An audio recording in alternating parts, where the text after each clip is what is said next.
1월 2일 아침 송은재TV 시작합니다. 연말 연초이니만큼 이 가까운 지인들과 식사를 하는 기회가 많습니다. 그러면 이제 송은재TV에 대해서 이렇게 많은 충고를 해줍니다. 최근 들어서 해주는 충고는 그러니까 윤석열 대통령이 부적절한 일이 있었다 하더라도 윤석열 대통령에 대한 과도한 정치적인 책임, 법적인 책임 이런 것은 차단하고 윤석열 대통령을 지키는 이런 것이 필요하다. 왜냐하면 이재명의 집권, 민주당의 집권은 막아야 하지 않느냐 그런 말씀을 많이 하십니다. 저도 동의를 합니다. 윤석열 정부가 잘못한 것이 있다면 법적인, 정치적인 적절한 책임을 지는 것이 맞다 이렇게 보입니다. 그 다음 범죄자인 민주당 이재명의 집권은 막아야 한다라고 생각합니다. 새해가 들었는데도 참 일반적인 국민들이 생각하기에 비상식적이다. 저건 이상하다라고 생각이 되는 그런 일들이 계속해서 일어나고 있습니다. 일반 국민들이 볼 때는 정치를 저렇게 하면 안 될 텐데, 국민들이 싫어할 텐데, 보다 많은 국민들의 지지를 받기 위해서는 저렇게 정치하면 안 될 텐데, 이렇게 상식적인 생각이 판단이 드는데도 정치인들은 그렇게 하지 않는 경우가 많습니다. 정치인들이 잘못했기 때문입니다. 무슨 고도의 정치 기술을 갖고 있고 고도의 미래를 내다보는 이런 통찰력이 있기 때문이 아니고 정치적인 개인적인 욕심에 빠졌기 때문입니다. 그래서 개인 진영의 욕심에 빠져서 국민들의 이익이 아닌 자기들의 이익을 위해서 판단하고 정치 기술을 부리기 때문입니다. 가장 훌륭한 것은, 그리고 가장 설득력이 있는 것은, 또 결국 정치가 그 길로 가게 되는 것은 많은 국민들이 생각하는 상식입니다. 연말 연시에 지인들과 만나서 이런 이야기를 한 적이 있습니다. 윤석열 대통령의 비상계엄을 보면서 만약 이재명이 대통령이 돼서 처음으로 한 일이 비상계엄이라면 이재명이 계엄을 때린다면 어떤 일이 발생할까? 지금 민주당이 국회 과반 의석을 차지하고 있습니다. 윤 대통령의 계엄에서 보듯이 대통령의 계엄에 대해서 막아설 수 있는 곳은 국회밖에 없습니다. 만약 이번에도 국민의힘이 국회 과반 의석을 차지하고 있었다면 그날 밤에 곧바로 윤 대통령에 대한 이 계엄, 해제 요구를 했을까? 민주당이 과반 이상의 의석을 차지하고 있습니다. 170석을. 근데 그럴 리도 없지만 만약 이재명이 대통령이 돼서 비상계엄을 선포를 하게 되면 사법권과 행정권은 마비됩니다. 계엄군이 투입이 됩니다.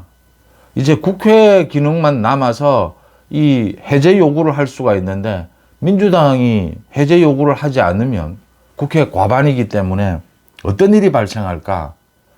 이재명의 재판은 무시가 되는 겁니다. 재판 결과는. 이재명이 오는 3월 선거법 위반 2심 판결이 나올 텐데, 또 위증교사 2심 판결이 나올 텐데, 그런 재판은 깡그리 계엄으로 무시할 수가 있습니다. 아예 재판 결과를 없앨 수도 있습니다. 일반 사면을 통해서, 계엄을 통해서, 국회를 통해서, 법 개정을 통해서 이재명은 죄가 없는 것으로 만들 수도 있습니다. 그런 일이 일어날 수 있다라고 하는 점입니다. 윤석열 대통령은 계엄을 선포를 했는데 그런 일이 일어나지 않았습니다. 지금 많은 수사 결과들이 나오는 걸 보면 대통령이 군대에 대한 명령이 이행되지 않았습니다. 계엄 관련해서. 이 대통령의 부적절한 명령에 대해서는 군이 이제는 따르지 않는다. 그만큼 우리 민주주의가 성숙했다 이런 것도 볼 수가 있는데, 이게 대통령의 군대에 대한 명령, 군 통수권이 이게 명령이 제대로 이루어지지 않으면 어떤 일이 발생을 할까? 전쟁이 났을 경우에 이런 생각도 하게 됩니다. 윤 대통령의 계엄을 보면서 이재명이 만약 대통령이 돼서 대통령이 된 그 다음 날 계엄을 때리게 되면 무슨 일이 발생할까?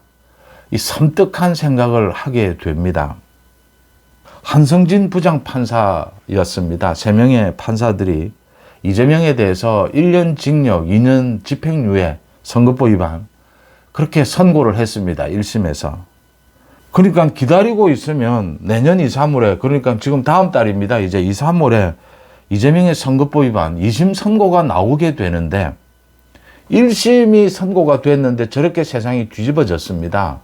근데 2심이 선고가 되면 또 어떻게 되겠습니까? 이재명의 정치 생명은 끝나는 것입니다. 그런데 왜 윤 대통령은 비상계엄을 선포를 했을까? 이루어지지도 않을 국회에 과반 의석도 아니기 때문에 국민의힘이 국회에서 곧 해제 요구가 있을 텐데 이 군인들도 명령에 따르지도 않고 국회에서 곧 해제 명령이 있을 텐데 이런 비상계엄을 왜 내렸을까?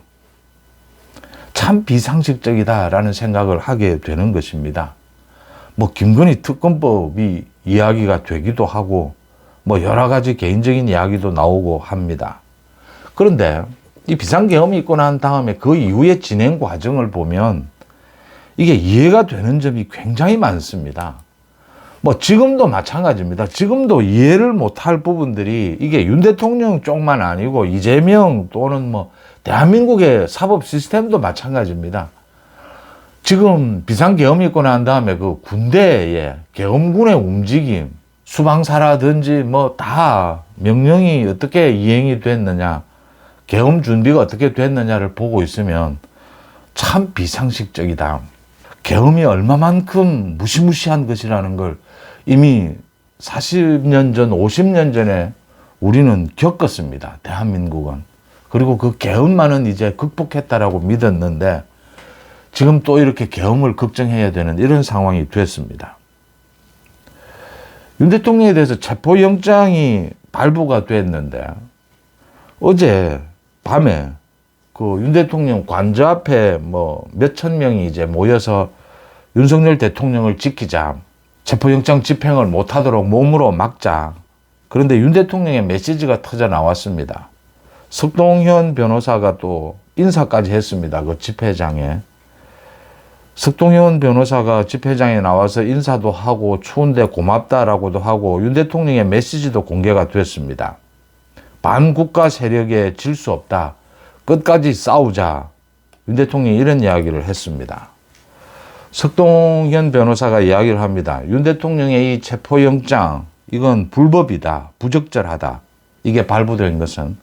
그래서 헌법재판소에 쟁의심판도 청구를 하고 가처분 신청도 한다라고 합니다. 체포영장이 불법 부적절하기 때문에 이 집행에 따를 수 없다라고 하고 있습니다. 뭐 정치가 사실은 그렇게 어렵지 않습니다. 보다 상식적이면 보다 많은 사람들의 지지를 받고 정치적으로 성공할 수 있습니다. 대통령이 비상계엄을 하는 것도 참 비상식적이고 계엄을 했으면 성공해야 하는데 또 당장 2시간 만에 실패로 끝나고 군인들도 명령을 듣지도 않고 국회에서 곧바로 당연히 민주당이 과반 이상의 의석을 갖고 있으니까 이 해제 요구를 해버립니다. 윤 대통령에 대해서 체포영장이 발부가 됐습니다. 대통령이 자진해서 조사를 받지 않으니까 뭐 공수처에서 3번째니까 이제 체포영장을 이제 청구를 한 것이고 이제 발부가 됐습니다. 이 과정에서도 비상식적인 일들이 한두 가지가 아닙니다. 공수처는 주로 서울중앙지법에서 담당을 하는데 대통령 관저에 이 주소지가 있는 곳이다라고 해서 서부지법에서 이 영장을 청구하고 발부가 됐습니다. 서부지법에 그 뭐 판사들 서부지법에 이번에 2명씩이나 민주당 추천의 헌법재판관 추천이 있었습니다. 또 이 판사도 뭐 우리 법 연구회 출신이다. 그래서 이게 뭐 판사 쇼핑을 한 것이 아니냐. 체포영장이 발부될 만한 판사를 찾아간 것이 아니냐는 이야기도 나옵니다. 그 이야기가 나올 만한 것이 그 판사가 또 체포영장을 발부를 하면서 형사소송법 110조 111조입니다. 군사상 공무상 비밀시설과 자료는 책임자의 승낙 없이는 압수수색을 하지 못한다라는 규정입니다. 이 규정에 예외로 한다라고 하는 것을 윤 대통령에 대한 체포영장을 발부하면서 이런 내용을 넣어놨습니다. 그러니까 지금까지 대통령 경호처에서 이 압수수색이 있으면 반대해온 논리였습니다. 이 군사상, 공무상 비밀시설이다, 비밀자료다. 이번에도 윤 대통령에 대한 체포영장을 경호처가 막았으려면 이 형사소송법 110조, 111조가 적용이 되는 겁니다.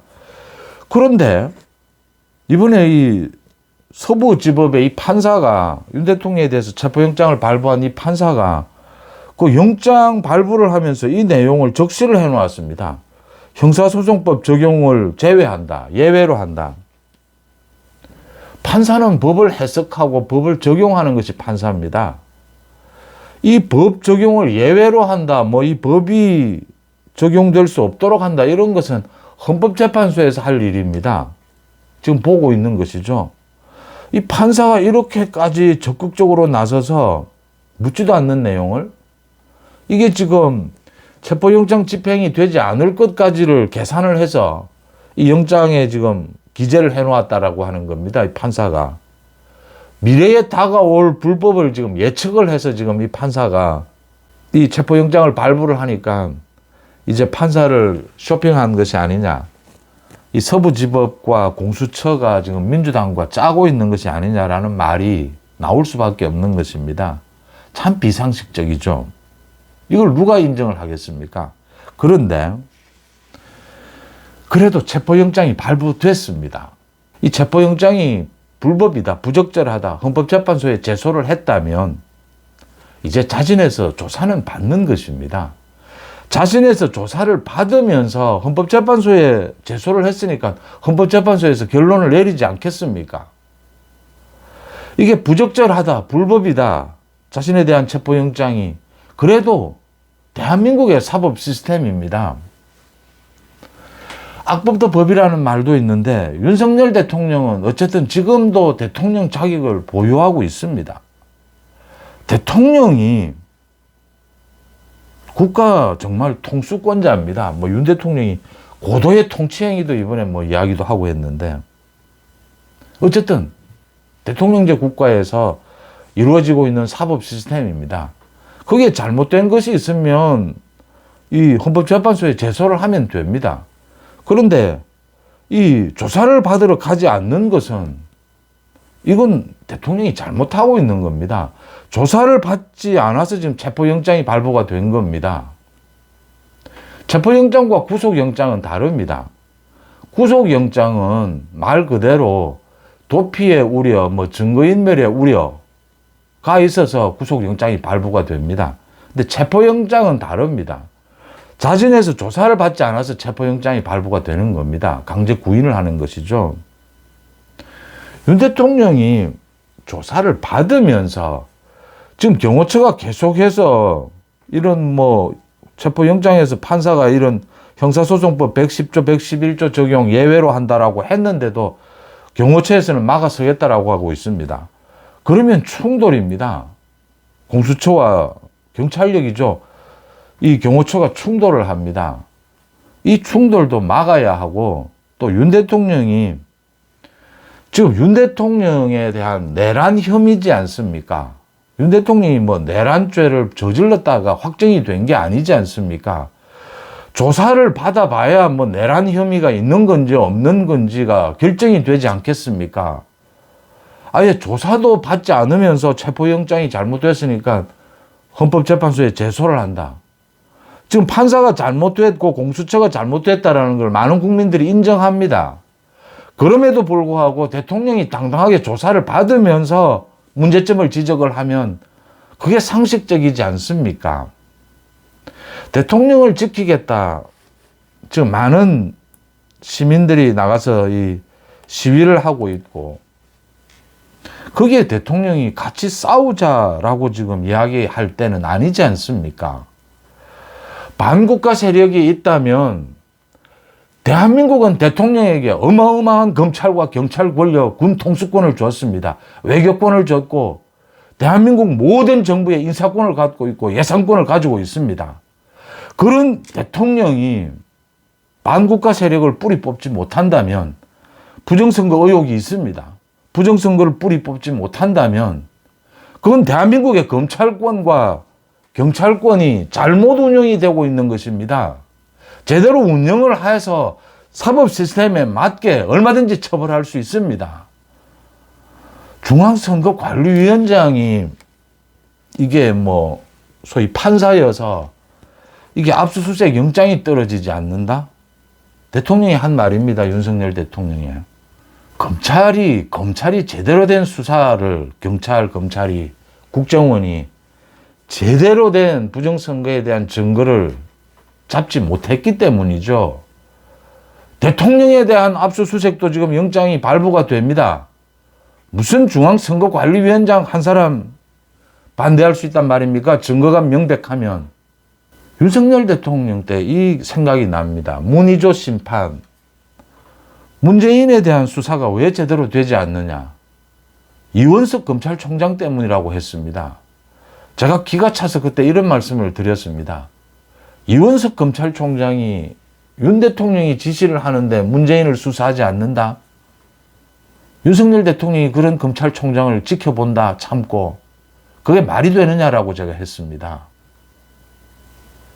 뭐 한동훈 법무부 장관, 이원석 검찰총장이 윤 대통령이 강한 요구를 하는데도 문재인에 대해서 제대로 수사하지 않는다.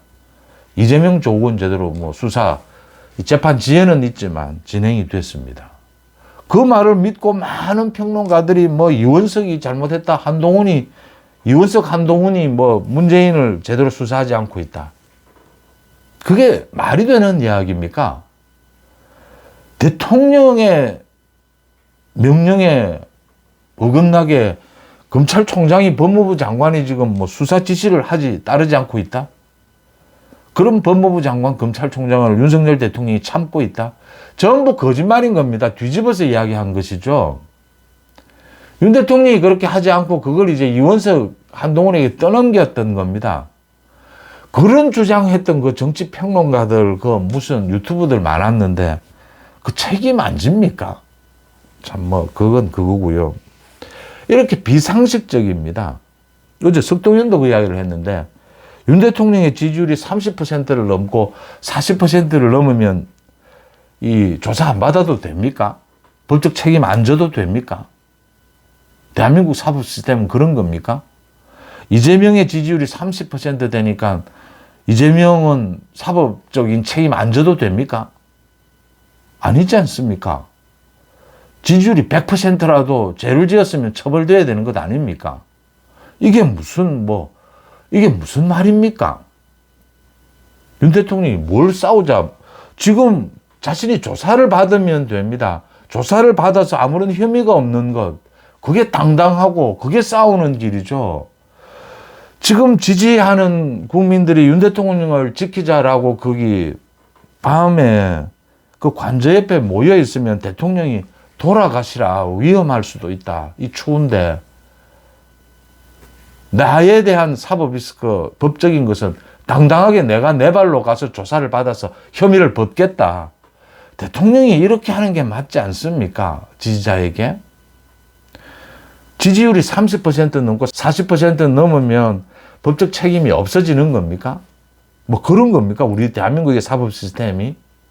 정치를 이렇게 하는 게 참 잘못하는 겁니다. 정치를 쉽게 할 수 있습니다. 왜 어려워지느냐? 자기가 잘못하기 때문인 겁니다. 참 상식적인 것이죠. 많은 국민들 눈에는 보입니다. 왜 보이겠습니까? 국민들은 상식적이고 국민들은 이런 정치적인 이권, 진영 이권, 이 체포되어 있지 않거든요. 상식적인 눈으로 보거든요. 그러니까 국민들 눈에는 보이는 겁니다. 안 보이는 겁니다. 이 정치를 잘 못하는 겁니다. 또 있습니다. 최상목 권한대행이 헌법재판관 3명 중에 2명을 임명했습니다. 이제 뭐 난리가 아닙니다. 뭐 여당이 더 난리입니다. 최상목 뭐 책임져라, 이제 뭐 사퇴하라. 정진석 비서실장을 비롯해서 모두 사의를 표명하고 뭐 붙잡아도 나가겠다, 사표 내겠다 이겁니다. 지금 뭐 그러지 않아도 울고 싶은데 뭐 사실은 하는 일도 사실은 없고 뭐 다 사표 내고 나가고 싶은데 지금 뭐 제일 행복한 사람이 우스갯소리입니다. 한덕수 권한대행이랍니다. 그러지 않아도 지금 책임지고 뭐 일하기도 싫고 한데 탄핵을 해줘서 민주당이 바보처럼 한덕수를 탄핵을 해줘서 한덕수 총리는 뭐 연세도 있고 지금 이 힘든데 또 저 참사까지 있는데 이 얼마나 더 힘들었겠느냐. 최상목에게 다 떠넘겨서 쏘기 시원하다. 한덕수는 역시 관운이 있다. 뭐 이런 우스갯소리도 나오는데 정진석 뭐 전부 다 뭐 하기 싫은 겁니다. 뭐 빨리 사표 내고 다 책임 떠넘기고 지금 뭐 어쨌든 최상목 네 마음대로 해라. 뭐 최상목의 독선이다. 최상목의 독선 맞습니다. 최상목이 경제적인 관점에서 이 결단을 내린 거죠.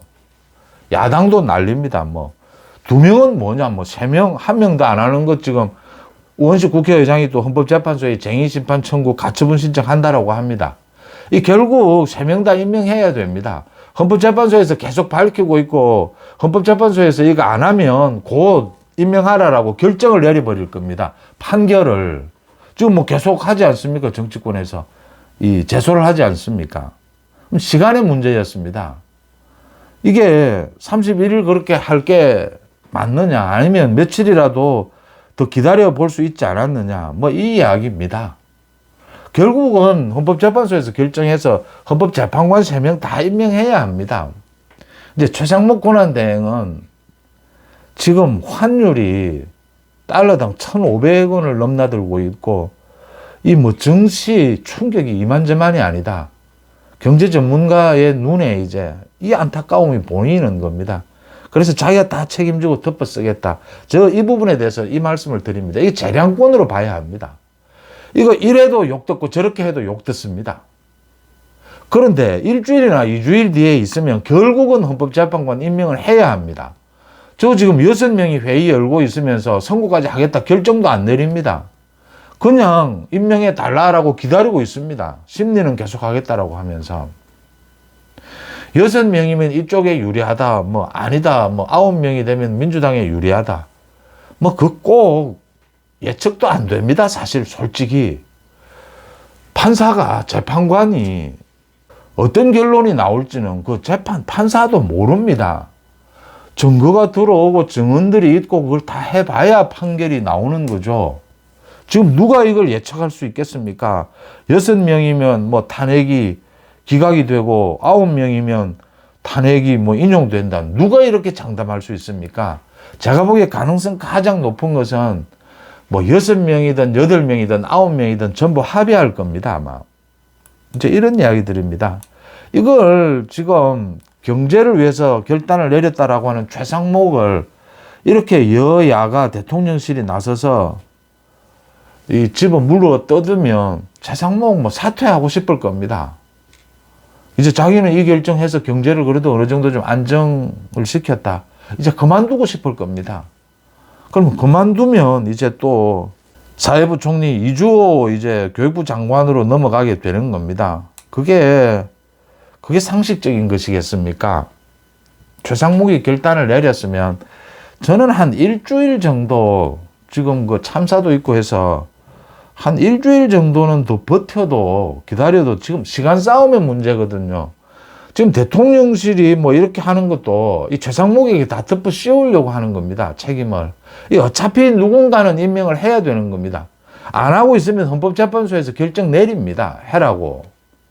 지금 뭐 계속 제소하지 않습니까? 그러니까 최상목에게 다 덮어 씌우기입니다. 쏙 보이는 짓이죠. 뭐 국무회의에서 고함을 질렀다 하는데 다 누군가는 해야 되는데 한덕수가 안 하고 넘기니까 최상목이 한 거고, 최상목 안 하고 넘기면 뭐 이주호가 하든지 결국 누군가는 해야 되고 거기 다 덮어 씌우는 이런 짓거리입니다. 이걸 최상목을 공격하는 게 맞습니까? 어느 쪽으로 선택하든 찬반은 엇갈릴 수밖에 없습니다. 최상목은 경제를 위해서 선택을 한 겁니다. 나머지 1명도 지금 헌법재판소에서 결정 나오면 해야 될 겁니다. 막을 수 없을 겁니다. 뭐 일이 이런 것입니다. 이걸 가지고 이렇게 책임지고 옥신각신하는 게 국민들 눈에는 비상식적으로 보이죠. 가장 비상식적인 것 한 가지를 마지막으로 말씀을 드리겠습니다. 내년 3월에 아닙니다. 내년 3월이 아니죠. 이제 올해 3월입니다. 다음 달 3월에 이재명에 대해서 선거법 위반 2심 선고가 내려집니다. 1년 징역형 2년 집행유예 1심 선고였습니다. 이게 2심 선고에서 확정이 됩니다. 그러면 곧바로 대법원으로 넘어갑니다. 자, 조기 대선이 만약 있다고 가정을 합시다. 5월, 6월에 조기 대선이 있습니다. 이재명이 3월에 2심에서 이런 선고 결과를 받고 대통령 후보로 뛰겠다고 나와서 뜁니다. 이거 어떻게 해야 됩니까?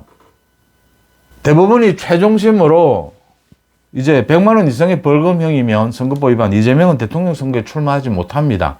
434억 원 토해내야 하고 국회의원 배지도 날아갑니다. 대법원이 그렇게 결론을 내려주지 않으면 만약에 이재명이 대통령이 되면 그 선거가 끝나는 그날 당선자가 되는 그 시간부로 바로 이재명이 계엄을 때릴 겁니다. 어떻게 할 겁니까? 대법원이 결론을 내려야 된다라고 하는 것입니다. 내리게 될 거라고 하는 점이죠. 그 국민들이 용납이 되겠습니까? 윤석열 정부와 달리 이재명은 만약에 그럴 리도 없지만 성공한다라고 해서 국민들이 그거 받아들일 수 있겠습니까? 2심에서 대통령 선거에 출마하지 못하는 그런 이 유죄 선고를 받은 이재명이 대통령이 되면 국민들이 그걸 받아들이겠습니까? 그게 유지될 수 있겠습니까? 대법원이 그 전에 그 일을 해결해야 되는 겁니다. 지금 마찬가지입니다. 지금 뭐 모든 논란이 헌법재판소에 다 걸려 있습니다. 이거 헌법재판소가 어떻게 해야 되겠습니까? 다 결론을 내려야 되는 겁니다. 재판관 임명하지 말고 버틸자. 버텨집니까? 헌법재판소에서 결론을 내려야 되는 것들입니다. 하나, 둘.